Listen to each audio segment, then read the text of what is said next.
Hey guys, how's it going? It is your boy, Manga Man Drew, and I'm here to cover the spoilers for My Hero Academia Manga Chapter 382. And let's just say that the spoilers for this week are going to be very intense. We're going to be focusing on All For One, we're going to be focusing on Uraraka, and we're going to be focusing on a character returning in a very surprising and shocking way, which could lead to another flashback.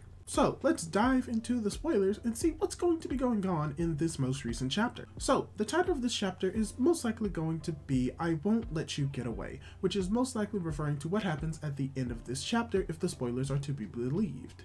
So, getting into the spoilers, the chapter begins with Hawks and All For One realizing that the current situation hasn't gotten as good for the villains / bad for the heroes as it could get because Toga still hasn't used her full power. That's when she starts making clones of Shigaraki, Dabi, and All For One.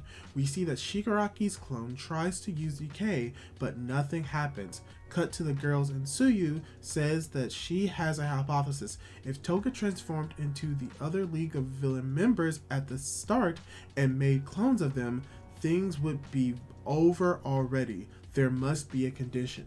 This condition has to do with what she told Ochako in the last war, about using the quirks of people she loved. Clones created by Toga must still follow the rule, and she doesn't love the League members enough. Twice could make clones use their quirk, but Toga can't. Ochako starts to wonder how Toga must feel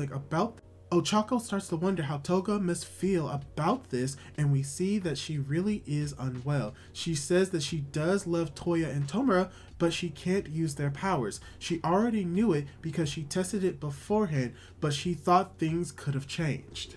So this is very interesting. For starters, we get to see Toga actually attempt to use her quirk in a way that isn't just creating this twice clone, just massacre Sadman's parade. And we later learned that she did try to do this prior, however it didn't work because there may be something inside of her that is actually preventing her from doing it. Or at the very least may implying that the League of Villains do not love the League as much as Twice did. So this is very interesting, and I'm glad that the chapter actually brought this up, but this is only a small bit of what this chapter may entail. Because the next part of the text spoilers say that Toga starts crying, saying that Jin would have been able to do it and wondering why she can't fully become him. What follows is a black double spread with only speech bubbles saying exterminate all the heroes, the line the Twice clones have been repeating. And then comes another double page spread, this time of Ochako fighting the Twice clones. She thinks to herself, I always loved seeing people happy, that's why I can't ignore your tears. She then looks at the original Toga who's crying while transformed into Twice. Cut back to Tokoyami and he's still attacking All For One. Hawks tells him to hold on as long as he can until All For One's body is gone.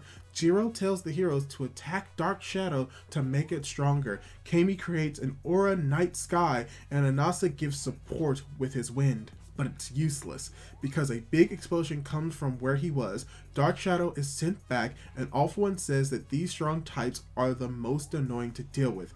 This is when we see that he looks much younger now, almost like a teenager, but still menacing. So this is where it gets a little bit more interesting. Most likely this is going to put some people in their place thinking in the idea that, oh my gosh, All For One isn't rewinding. Yes, he is. It's just doing it differently just because of his quirks and how rewind works. This just makes sense. As well as the fact that, the fact that he's being rewound at this point really just shows that this is going to be a deciding factor on what's going to be happening with All For One in this moment. And seeing how these characters are able to combine their powers in this way to try and stop All For One is just very interesting to look at and examine, and we're going to probably get a little bit more of it within these chapters. However, something really amazing is about to happen that was very unexpected. Because as we're approaching the final parts of this chapter with the final part of the text spoilers, we see that All For One attacks the heroes with some sort of black tendrils and starts flying away. Some heroes like Inasa try to go after him, but the worst was yet to come. All For One smiles as he sees Gigantomachia on the horizon coming towards him. All For One gives an order to him to destroy the remaining heroes, but then Hawks says the situation is actually better than it seems, right Tsukachi? At this moment, Makia throws an entire mountain at All for One. The last page shows Kirishima all wounded on top of Makia's head, shouting, "We're here too, Tokoyami, we won't let him get to Midoriya."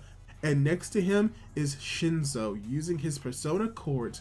End of chapter. So here is where it gets very, very interesting.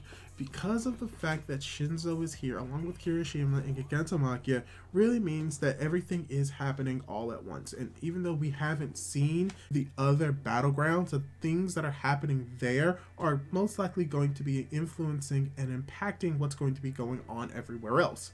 And the last time that we had a chapter like this is when we cut over to another location to see what was going on there. So most likely that is what's going to be happening here.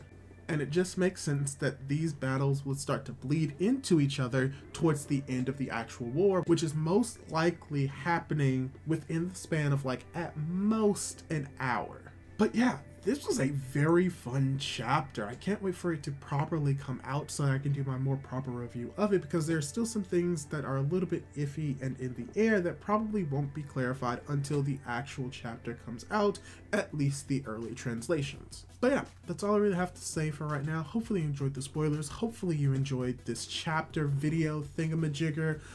What did you think of the chapter? Did you like it? Did you dislike it? Leave your thoughts down below, and don't forget to subscribe to my YouTube channel if you want to see more content like this. And don't forget to hit that bell to be notified from whenever I upload more content like this. Do all that cool jazz, and hopefully I'll be able to catch you in my next video. Goodbye!